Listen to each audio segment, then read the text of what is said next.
So hello guys, good morning. સવારમાં મેં ઉઠી ગઈ. બ્લોગ છે ને 2 દિવસ પછી મને ટાઈમ જ નહીં મળ્યો હતો એટલે ઉતારવાનો. તો તે દિવસે અમારે ભીંડાની વારી હતી તો મેં ખેતરે ગઈ. મસ્ત લીલુંછમ ભાત હતું. આ હતા અમારા ભીંડા જે તોડવાના બાકી હતા, તે અમારે તોડવાના હતા. પછી ભીંડા તોડી નાખ્યા. પછી દવાખાને જવાનું હતું તો પછી ક્લિનિકમાં જવા માટે હું ફટાફટ દવા લેવાની હતી, તો એ માટે મેં નીકળી ગઈ. પછી દવા લઈ લીધી ફટાફટ. પછી બપોરના પાછું બેંકમાં કામ હતું એટલે પછી મેં બેંકમાં કામ પતાવવા માટે ફટાફટ નીકળી ગઈ. પતાવીને પછી મારે જવાનું હતું બીલીમોરા, એટલે મારા ભાઈના ફ્રેન્ડની કાર આવી, એમાં બેસીને પહોંચી ગઈ.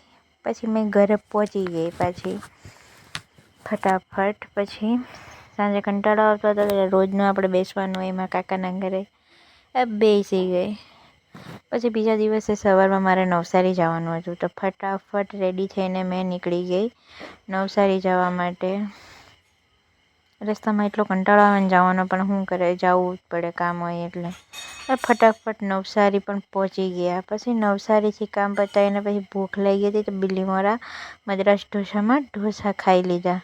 પછી કામ હતું નવસારી તો પાછી હું નવસારી ગઈ, ત્યાં કામ પતાવ્યું એટલે પછી પાછા રિટર્ન થઈ ગયા નવસારીથી. આજના માટે આટલું જ. Bye bye guys, good night.